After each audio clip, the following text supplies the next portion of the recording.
Kadiskarte chicks, kwentuhan lang ha, walang sermon, walang husga. Alam mo yung tanong na palaging binubulong lang, hindi sinasabi ng diretso. Bakit kahit okay naman ang jowa, maalaga, loyal, maayos ang relasyon, may mga lalaki pa rin na napapatingin sa iba? Hindi dahil masama ka, hindi dahil kulang siya. Parang ganito lang yan. May paborito kang ulam, masarap, busog ka. Tapos may dumaan na bagong putahe. Napatingin ka lang, uy, gusto ko lang tikman.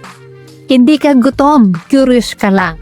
Mamaya sasabihin ko kung bakit yung ibang lalaki kahit maraming option, hindi lumilihis. Kaya wag ka munang aalis. Observation muna, hindi lecture.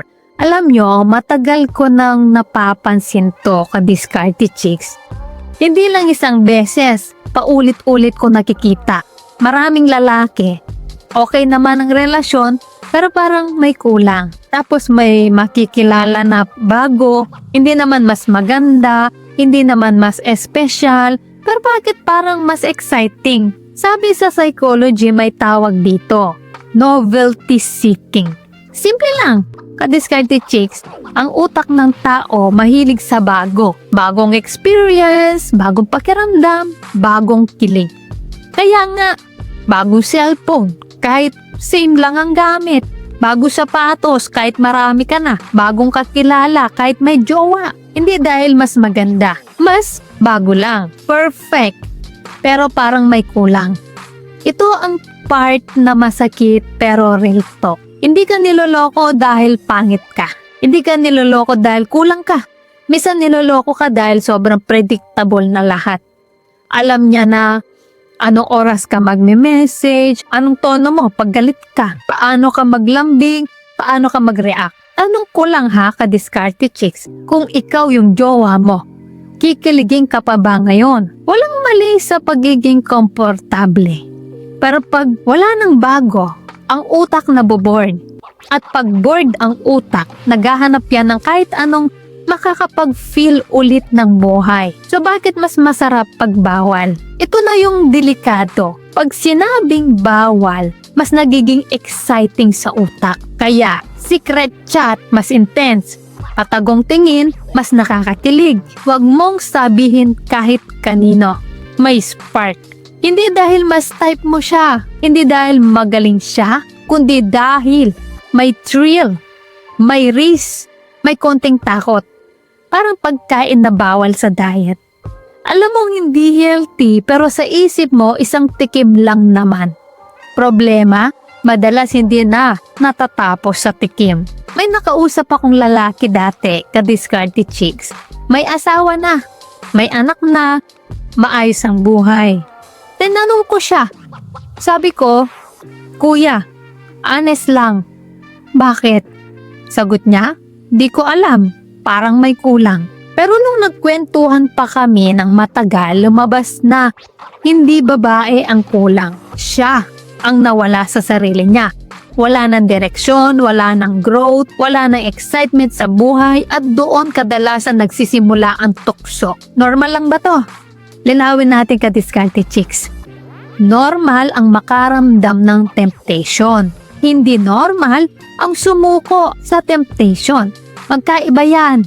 Hindi mo kontrolado yung unang pumasok sa isip mo, pero kontrolado mo kung anong gagawin mo pagkatapos. Ang iniisip ng marami, bagong babae, ang solusyon.